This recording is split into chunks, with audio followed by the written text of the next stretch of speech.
All right, good morning, everybody. So glad that you're here today. I was announced, I'm Pastor Ron, and I'm glad to be here today and to be with you. It's always a joy for me to come over. I live in Grass Valley. Those of you know, I was pastor there for 32 and a half years at a church called Twin Cities Church there in Grass Valley, and founded the church, planted it, and then because of health reasons, felt there was a need for me to step down and retire. And that was in 23. So that's almost 3 years ago in retirement. I'm still trying to figure what that means, retirement. I'm still not quite sure. But it's a joy for me to come here because Chris, I love Chris. He schedules way ahead. And so he, contacts me, at the end of a year and says, I want you to speak these times during a year. And I really appreciate that, knowing my schedule and be able to plug in. I love Chris, Lori. Last week, he gave you the vision for the church and where you're going and what's going to be happening, and everyone called to reach more people. Right now, he's going to be over at Edgewood delivering the same message. So you just want to pray for them and him today as he's there. I just love and really applaud all that is going on here, as that God is being glorified and lifted up. People are coming to know Jesus, lives are being changed, and people are becoming more like Jesus over time. It's just a real joy to be able to watch you. I watch your services online just so I can be up with what's going on and feel like I'm part of the family when I come over here. Even though you don't know me, I'm part of your family, okay? I just love that. So, we live in an age of influencers, right? You keep hearing about this buzzword of influencers. When we think of the term influencer, we're really usually referring to the way the word started becoming to be used in the 2010s, and it described a social media person, someone who's promoting products or lifestyles. That was an influencer. And then in 2016, everything changed with the advent of YouTube videos and TikTok videos. The influencer industry just exploded. And now you can look at videos on almost every subject imaginable, believe it or not. And the influencer world has just skyrocketed. Today, the influencer industry is a $24 billion industry with literally, get this, 27 million influencers that they've counted.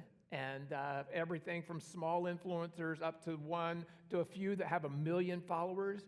I tried to find out how many followers there are in the world, and it really said there's no way to know because everybody is so interested in following influencers. You can find an influencer on basically any subject or industry imaginable.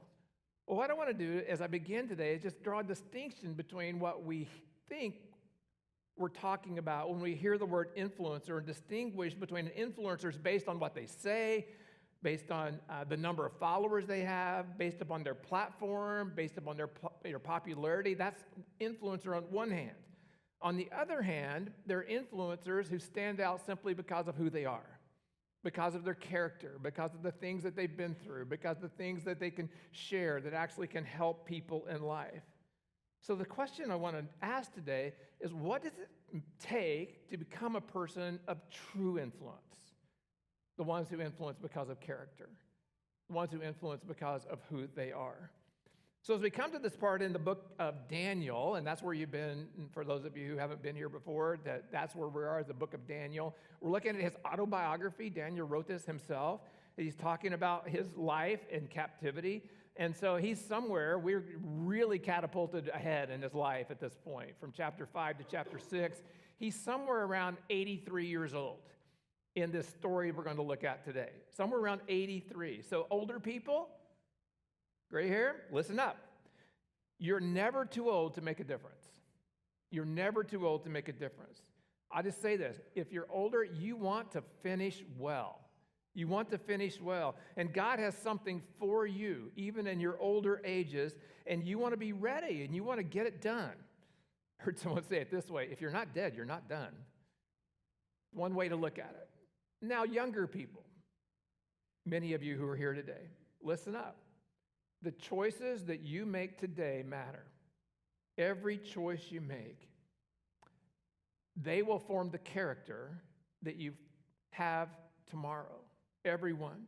If you want to become a person of influence, as we're going to look at that Daniel did, it begins with the choices that you make when you're young. So as Daniel, we're looking at him at 83 now, he didn't just decide he was going to have character. He had to have character being built into him all through his entire life, but especially his life in captivity. He's been in captivity since he was 15, and now he's 83, so that's about 70 years that he's been in captivity, and he always rose to the top. So I want to begin with a premise, and it's from one of my favorite influencers. His name is John Ortberg, and he says this: God is more concerned with who you become than what you do. Just listen to that. God is more concerned with who you become than what you do.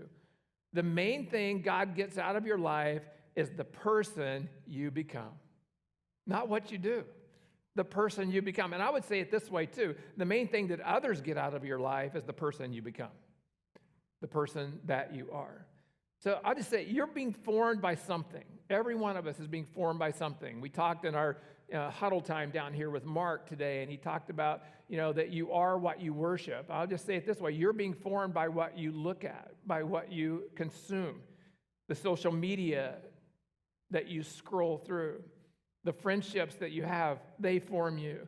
AI really forms us in today's world. The movies we watch and the values that are being shown on those movies, they form you. The newscasts that you watch are no longer designed to just promote news or just to give the news, but they're designed to promote a value in some way, to get you to hook in, to watch them in some way. We're formed by the teachers that we have. And as school starts up, and some of you are maybe teachers, and some of you have kids in school, your kids are being formed by the teachers, and all of us, the teachers that we follow, form us. I'll say it lastly, you're also formed by the church you attend. The church you attend, the Bible that you read, the pastors that you listen to. The question we want to ask today is, what will form you? What will you allow to form you? So here's the truth you need to hear today. If you don't decide who you are, the culture around you will be happy to decide for you. If you don't decide who you are, the culture around you will be happy to decide for you. So when Chris gave me this assignment to speak through Daniel 6, I went back through my records, and I thought, surely in 32 and a half years, I've spoken on Daniel at least one time. And I can use that in another way at Citywalk. And I went through, I have not spoken on this passage at all. And so it was rich and new for me to come to this and be able to go through this. I figured, I did some math, and I said, I've done about 1,500 messages probably, maybe a few more. And that of all those, none on Daniel 6. So today is new for me, and hopefully it'll be refreshing for you as well as we go through this today. So what's fascinating about this story is that most of us are familiar with this story of Daniel in the lion's den, right? How many of you grew up in Sunday school and you had a flannel graph? That dates me in some way, that you would say the story, Daniel in the lion's den. Even your logo shows this, really the focus of this book is on this story called The Lion's Den. Well, here we go. We're going to jump into chapter 6 today of Daniel, and I'll just say there are 153 verses about Daniel in the first 5 chapters before we get to chapter 6. And then as we go through chapter 6, there's not one verse about the lion's den, about what happened in the lion's den. Just that he ended up there, that's it.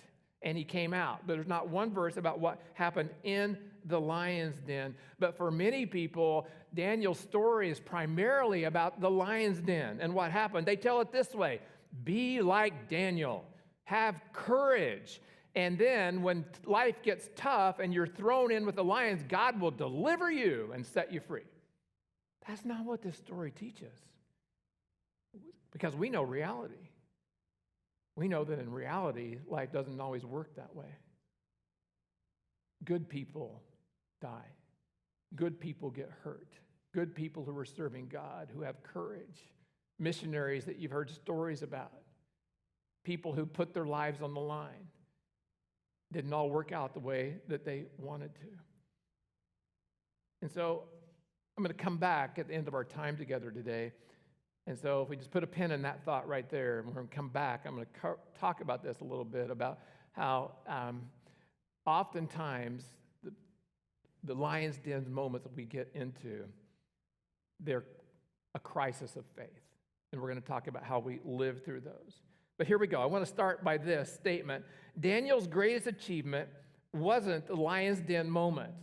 His greatest achievement is that he became the kind of person who would stand strong in the face of adversity and pressure. So that's what we're trying to build. That's what Citywalk's trying to build in people, is the kind of people who would stand strong in the face of adversity and difficulty that comes against them and pressure. And so the world is watching to see how you handle your struggles and your adversities of life. One more idea before I jump into my talk. Daniel's name means God is my judge.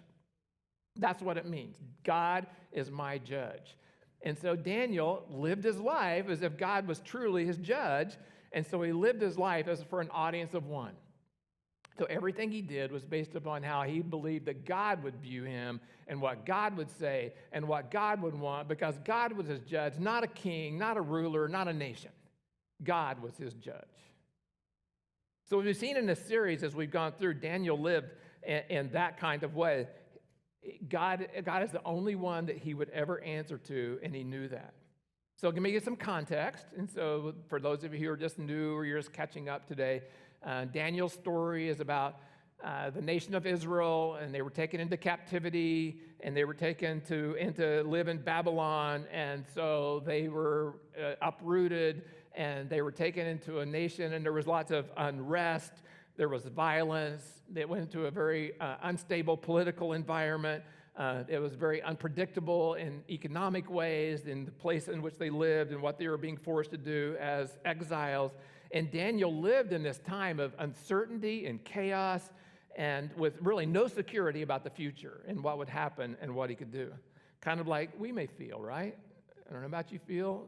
We feel like maybe we don't know the future and it's looking kind of shaky and we're not sure as we are facing economic difficulties ourselves. We look at the political unrest in our country and our nation. We have the economic difficulty, and the term now being used, affordability, and it's always been about that, but now we're making that to be a platform, affordability. But we live in a time of tremendous chaos, and so we can relate in some ways to the time that Daniel was in and what was going on. So in Daniel 6, what we're going to see is what is it that made Daniel to be a person who could stand up in the face of adversity and the pressure that came upon him. So Daniel 6, as we talk about that, it's about identity. And this is just a key phrase for especially anyone under 50, under 40, in their 30s. It's all about identity. And so this is what it's talking about today. So listen up, because our culture really wants you to talk to them about identity and what it means. In the first message in this series, Pastor Chris, I watched this message, he made a point to say this. He declared the culture around you doesn't have to determine the identity within you. The culture around you doesn't have to determine the identity within you. God does that. And that's what we can learn from Daniel chapter 6. And so this story has 3 movements. And I just want you to buckle up because we're going to go through all 28 verses today. And so I want to take these 3 movements and I'm going to walk through this about what does it take to become a person who influences culture and points people to God and to Jesus. So are you with me? Think we can do this? Yeah, you want to get out before noon? Okay, so encourage me as we go through this. Okay, the first step, become a person of character. Become a person of character. That's the first thing we see in Daniel's life. And we're going to jump in with verse 1. And it says, Darius decided to appoint, so Darius is the new king.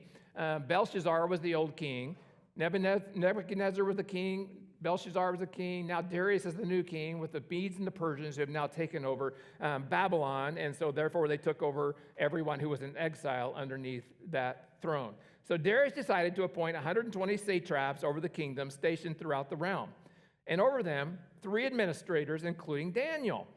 So how did Daniel, a Hebrew, get to be in such a popular place? It was because of what we're going to talk about today, what people saw. These satraps would be accountable to them so that the king would not be defrauded. So they were there to protect the kingdom. and to make sure that there wasn't anything going on in this realm that was going to hurt the king, that there were people doing their own thing, and they were cheating the king out of what was due him. Daniel distinguished himself among the administrators. I think that's the key phrase. Daniel distinguished himself. And what we're talking about today is how we can distinguish ourselves in our world above others, above the administrators and satraps, because he had a what? An extraordinary spirit. Wow. So the king planned to put him over the entire realm, the whole realm. The administrators and satraps, therefore, they kept trying to find a charge against Daniel regarding the kingdom, but they could find no charge or corruption, for he was trustworthy, and no negligence or corruption was found in him. So let's just pause there for a minute. So these administrators, they were jealous of Daniel.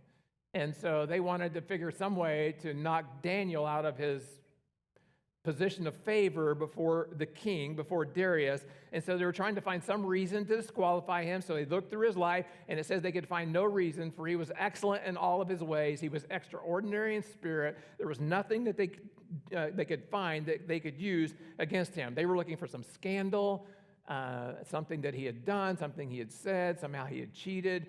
In today's world, people would be looking at texts and emails and social media comments and those kinds of things. And they were jealous of Daniel. So that's really the whole deal. They were jealous of him, and they wanted to take him out. They couldn't stand the thought that a Hebrew, of all people, would be ruler over them, as they were seeing themselves as being above him. But they couldn't find anything. So they have to plot. One of them, he had a brilliant idea. He knew Daniel's kryptonite. He knew exactly what it would take to take Daniel down, and it was his devotion to his God. His devotion to his God. And so they concocted a plan. Let's go on with verse 5. Then these men said, "We will never find any charge against this Daniel unless we find something against him concerning what? The law of his God, his relationship with God." So the administrators and satraps went together to the king and said to him, "May Darius live," they're just buttering him up, right? "May Darius live forever." So they really care about Darius, right? No, they care about themselves.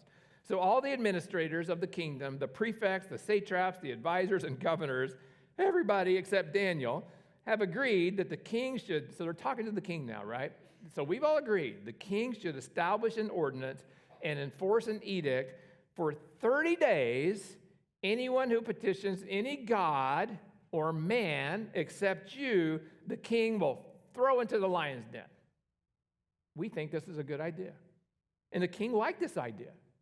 Why? Because his ego was funneled. You know, in this day, people looked at the king as divine, and he says, well, if I'm already divine, it's just natural that people should pray to me. They should come to me and talk to me. And so he believed that this was a good idea. So let's go on to verse 8. "Therefore, your majesty, establish this edict and sign the document so that as a law of the Medes and Persians, it is irrevocable and cannot be changed." Irrevocable and cannot be changed. And so that was the law, is once it was established, this is a way to protect the people from kings who were perverted and willy-nilly would change the rules. They'd make a rule one day and then change it the next day. This is the way, if they make a rule, it had to stay and it had to stick. So King Darius signed the written edict. So what we're seeing here is that while Daniel has been in captivity, he's been allowing God to mold his identity. And this is what they're rejecting, is his identity, to mold his character and his principles. And Daniel stood out because he was a person of character, and you could trust him. He was a person of influence in that way. And they couldn't trap him because they were looking for some lapse in his character or some kind of questionable conduct that he was involved in, and they could only trap him because of his commitment to God. They said, this is the one area we know, because he is a man of principle, that we can catch him because he will not worship his God. We can count on that. So I just want to stop a minute and pause for us to bring this into our reality. Do you do the right thing in your life, no matter what the gain or loss? Are you a person of character and principle? What are the small compromises that you may have in your life? It's one thing to come into church on a Sunday and sing songs and to worship God and to have an experience with him. It's another thing to live a life of worship and character every day outside of here. But what are some compromises? Do you exaggerate who you are online so that others will look at you and think, oh, I'd like to have that life? Do you compromise your values to get ahead professionally? Do you change yourself to become a chameleon, to gain acceptance so you can be accepted by a certain crowd? Do you allow your relationships to determine your convictions, or do your convictions determine your relationships?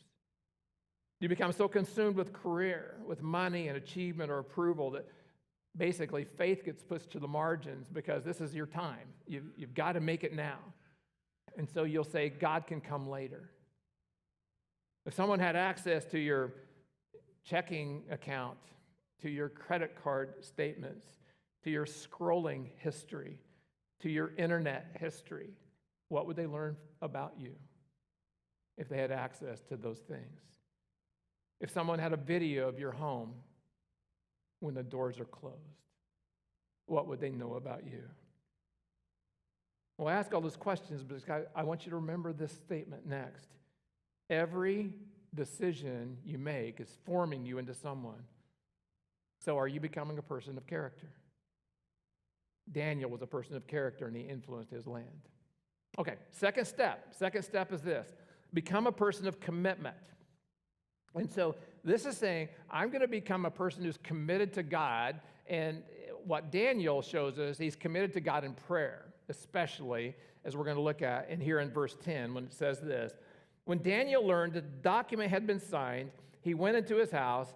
The windows in his upstairs room opened toward Jerusalem, and 3 times a day he got down on his knees, prayed, and gave thanks to God just as he had done before. That's the key phrase, just as he had done before. And they knew his pattern, and they knew that Daniel did this every day, and they could count on him doing it no matter, even if the king said no. And they knew this to be true about Daniel because they knew his character, just as he had done before. I just want to pause a minute and think about this. Daniel did what he always did. Oh, I was just thinking about this. What would I do if I was Daniel? Well, I'll be honest. I would say, God, would you allow me to go unnoticed for 30 days? It's just 30 days, God.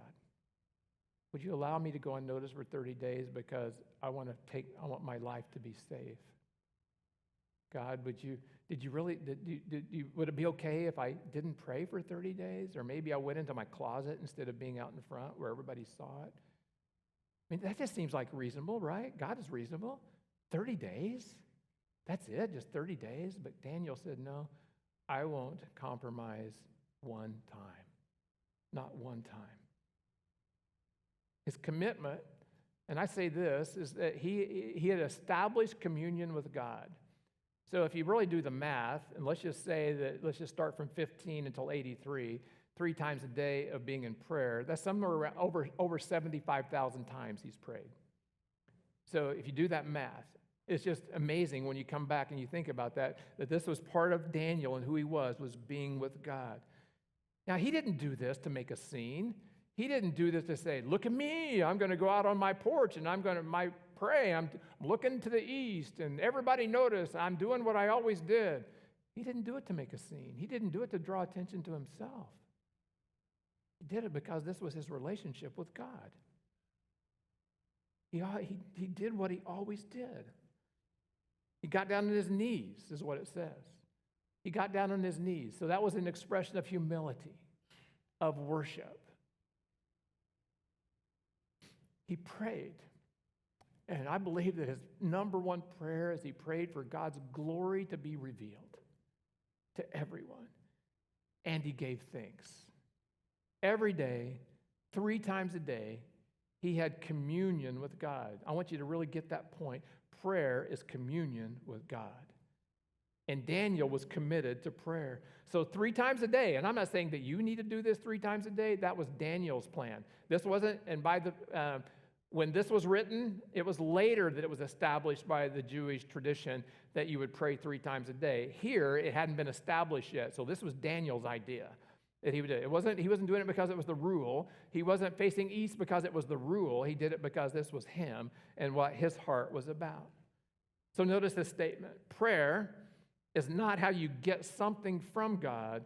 Prayer is how you get to know God. And I've been chewing on this a lot. And it's drawn me to a deeper level of prayer, a deeper desire to be in prayer. Communion with God, experiencing God's presence. Friends, I just want to say it this way. I want you to hear this.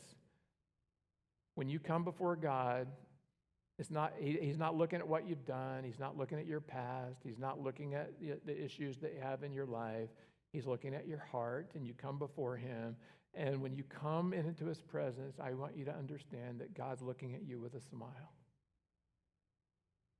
He's not angry. He's looking at you with a smile. I love this quote by this Catholic priest from India, and he says it this way: prayer is simply beholding God, the one who beholds us and smiles. Whew, can you imagine? When you get to pray, that you're getting into the presence of the one that you think it's all about you beholding him and his glory and his majesty, but he's looking at you and he's beholding you, he's seeing you, and he smiles. He's not smiling, he's not laughing at you, he's smiling because he's fond of you. Can you imagine living life that way, of understanding God, the God of the universe, smiles at me? And this is what Daniel experienced by being with God. This is what allowed him to have the confidence and the courage that he ends up having when it gets down to the bottom line. He wasn't going to let anyone keep him from his commitment to be with God and be with God's presence through prayer. And that's what made Daniel the man that he was. He was a man who prays. Notice this next statement. The crisis didn't drive Daniel to pray. Daniel's prayer life prepared him for the crisis. Amen? Amen. He didn't drive him to pray. It prepared him for the crisis. So he prays 3 times a day, and this changes him, and this molds him. This shapes him to a person of character and someone who had a deep desire to make sure that the love of God was known by everyone. Spending time with God builds trust in God. So if you're struggling with trusting God, I've been there. I understand this whole idea and the cycle of trust and non-trust. If you're struggling in your trust of God, you can conquer that through your prayers with him and your communion with him. What they thought, as they were planning this, what they thought would be Daniel's kryptonite turned out to be a secret sauce. Turned out to be a secret sauce. His commitment to prayer made it possible for him to live by his convictions and gave him courage to stand up. And so I just want to say it this way, just one more thing before we jump on, is this: standing strong begins with kneeling often. Okay, just standing strong begins with kneeling often. My question for you today is not, are you committed to pray like Daniel? That's not what I'm asking today. My question is, and my challenge is this: are you desperate like Daniel was? That will drive you to your prayer closet. Are you desperate like Daniel does? Okay, let's go on to verse 11. And we're going to fly from here so you can relax a little bit, okay? Verse 11. Then these men went as a group and found Daniel petitioning and imploring his God. So they approached the king and asked about his edict. Didn't you sign an edict that for 30 days any person who petitions any god or man except you, the king, they're just really buttering this up, will be thrown into the lion's den? The king answered, sure I did. As a law of the Medes and Persians, the order stands and it is irrevocable. Verse 13. Then they replied to the king, well, guess what, king? Daniel, one of the Judean exiles, has ignored you, the king, and the edict you signed, for he prays 3 times a day. As soon as the king heard this, he was displeased. I think that's an understatement. He was crushed because he truly, truly liked Daniel. And he set his mind on rescuing Daniel, and he made every effort until sundown to deliver him. I don't know what efforts he tried, but he did every effort. I don't know if he went to Daniel and said, Daniel, would you please stop this? But whatever he did didn't work, and it was sundown. Then these men went together to the king and said, you know, your majesty, that it is a law of the Medes and Persians that no edict or ordinance, they keep bringing this up, an ordinance the king establishes can be changed. Verse 16. So the king gave the order, and they brought Daniel and threw him into the lion's den. The king said to Daniel, "May your God, whom you continually serve, save you." So he's actually praying. May your God, who continually serves you, whom you continually serve, rescue you. So verse 17, a stone was brought and placed over the mouth of the den. The king sealed it with his own signet ring and with the signet rings of his nobles. So this is a big deal. So that nothing in regard to Daniel could be changed. Okay, so we looked at this. We said, become a person of character and become a person of commitment, and then we're going to land the plane by becoming a person of courage. That's the third idea. Become a person of courage. It's the third movement, the third step. And we're going to look at verse 18. Then the king went to his palace and spent the night fasting. No diversions were brought to him, and he could not sleep. So the king didn't go and do his normal nighttime routine, whatever that would be. All the foods he could have, all the women he could have, all the pleasure he could have, all the Netflix he could binge. He didn't do any of that. Didn't do any of that. It says he could not sleep. At the first light of dawn, the king got up and hurried to the lion's den. So he's been waiting for dawn all night for it to come, not able to sleep, and he runs to the lion's den. When he reached the lion's den, he cried out in anguish to Daniel, "Daniel, servant of the living God, has your God, whom you continually serve, been able to rescue you from the lions?" In other words, is your God big enough to rescue you from these lions? Then Daniel spoke to the king. "May the king live forever." Can you imagine he hears that?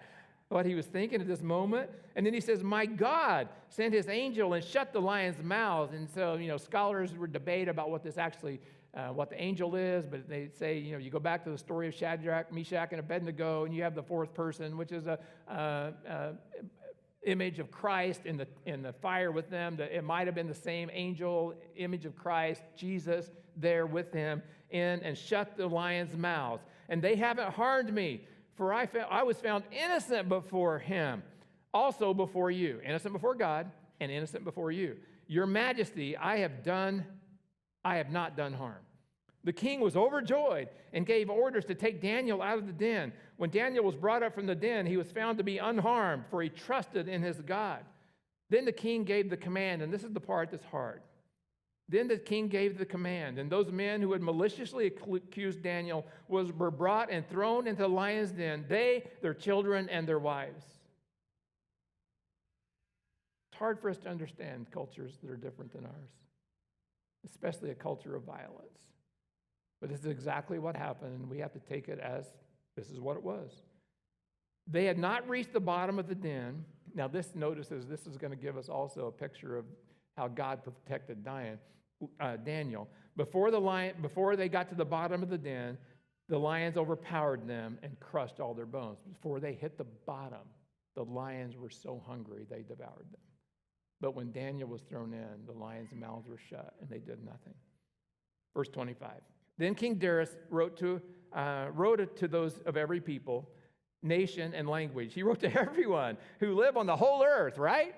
He's over the whole earth, so he's writing to everyone who lives in the earth. "May your prosperity abound. I issue a decree that in all my royal dominion, people must tremble in fear." Before whom? Before King Darius? No, before the God of Daniel. "For he is the living God, and he endures forever. His kingdom will never be destroyed, and his dominion has no end." So Darius is worshiping God. This is a worship song.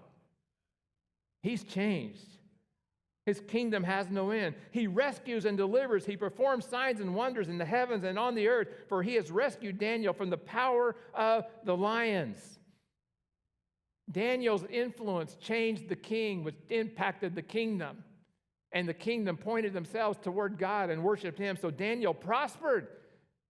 He had more benefit, more favor came upon him during the reign of King Darius and the reign of Cyrus the Persian. And there's a lot of debate about Darius and Cyrus. Are they different kings? Are they the same? Many people think they're the same. And so then if you go to the story of Israel, King Cyrus, he's the one that finally gave permission for the Jews to go back to Jerusalem and build the temple again, to build their city again. This is the same king. Daniel's influence plays out in so many ways in the lives of Judean people and the lives of us today and where we're at. So we live in a world where influence is often measured by followers, by likes, by views, by platform, and all of those equal influence. That's the world we live in. But Daniel gives us a different viewpoint. He didn't have social media. He didn't have a personal brand. He didn't have a podcast. He didn't build an audience. He didn't build a platform. He built a life based on character and commitment, and eventually that life, I'm saying eventually, that life had influence. So here's what we can learn from Daniel. Don't spend your life trying to build a platform. Spend your life building a life of character, commitment, and courage. Take those steps like Daniel did. Influence isn't something you chase. Influence is something you are that grows out of who you have become. Daniel trusted God more than he feared the lions. He didn't become courageous in the lion's den. He discovered that he had become courageous long before he got there. And that would be true of you when you get into the pressures of life, that you'll look around and you'll say, I don't know where I had the strength to do that. It was because you prepared in advance. Your identity was you're a child of the Most High God, and that you trust him in every way. So Daniel says, God is my judge, going back to that. God is my judge, so I'm going to trust him, and I'm going to live in communion with him. So now let's come back to where we put the pin in earlier about some views of this story, that if you're like Daniel, then when life gets hard, God will deliver you because he's that kind of God. There's no guarantee, folks, that God will deliver you. See, the lion's dens of our lives lead to two places. I love this quote. Sometimes you get devoured, and sometimes you get delivered. Sometimes you get devoured, and sometimes you get delivered, and you have to live for God either way. And that's the influence that you can have. Even if life goes hard, you can have the influence of saying, I don't understand this, but I trust God. And even when things go good, you can say, I don't understand why they're going good for me and not for someone else. I just trust God with my life. And here's what I want to leave you with is this thought. We can't always predict the outcome with God, but we can always trust God with the outcome. And maybe that's for some of you today where you are, is that you want to just trust God. You say, my life isn't going the way I want it to. I'm having struggles that I don't want to be in. I want my life to be different in this way, and so I don't see how it's going to change. I just want to challenge you this, is to trust God with the outcome. I pray a prayer every day. It's called the Apprentice Prayer. And in the Apprentice Prayer, it says, I release outcomes to God. I can't tell you how much freedom there is when we release outcomes to God. So I want to challenge you today to trust God with the outcomes of your life. Trust his faithfulness. The main theme of the entire book of Daniel is that God is sovereign. God is in control, and you can trust him and with the outcome every single time. But trust in God is not easy, but it's developed as you engage with him through commitment to communion with him through prayer. That's how it grows. Courage in the lion's dens of life comes from consistency in your prayer closet and being with him. So God wants you to be an influencer, right? Maybe not the millions, maybe not the thousands, maybe not the hundreds. God wants you to be an influence to one. Chris talked about that last week. He wants you to be an influence to one. And as you influence one, that one influences another. And it becomes a tidal wave of God's wonder and his glory as people come to know him. He wants you to influence one person after one person by the way you live, by the things you say, by the choices you make, by the attitude you display, by the words you speak, by the actions you take. We're not asking you to be perfect. Daniel wasn't perfect, but he was excellent. And he did his best all the time to be a man of character. So I'll say this. We're not trying to become like Daniel, okay? So get that straight. We're not trying to become like Daniel. We're trying to become the kind of people who, like Daniel, have been so deeply formed in our souls by God that when pressure comes, faithfulness is our natural response. Our natural response. So just bottom line, here's what we've said. What Daniel practiced in private shaped his character. His character established his influence. His influence was tested by adversity. His God overcame his adversity. So I ask two questions today, and the first is this: are you trusting God? Are you trusting him? And the second one is this: who will you influence? Who will you influence for him? The best way to be an influencer is to allow God first to transform your heart, to think about prayer as communion. It's not a duty. There's no formula in prayer. It's just being with God, knowing that you're with the one who's smiling at you. You can't read this passage, though, without thinking of Jesus, right? Can't read it without thinking about Jesus. Like Daniel, Jesus was betrayed. Like Daniel, Jesus was sentenced to death by an earthly political ruler.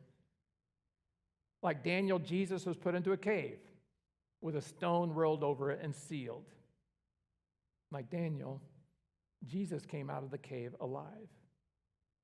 See, Daniel points us to Jesus. Daniel was pointing forward to that moment when Jesus would come, be resurrected from the grave in all of his glory, that God might get the glory by what had happened, and that you and I could get to know God in a personal relationship through Jesus, and that we could grow in what it's like to trust him, so that we can truly say, I trust God with every outcome, even if I don't see the way. Jesus wants to set you free. He wants to give you hope. Let's pray. God, thank you so much for this opportunity that we've had to just dig into this lengthy chapter, to hear about Daniel, and we talked about becoming people of influence. And so I pray today, God, that we would just think about these two questions. Am I trusting God?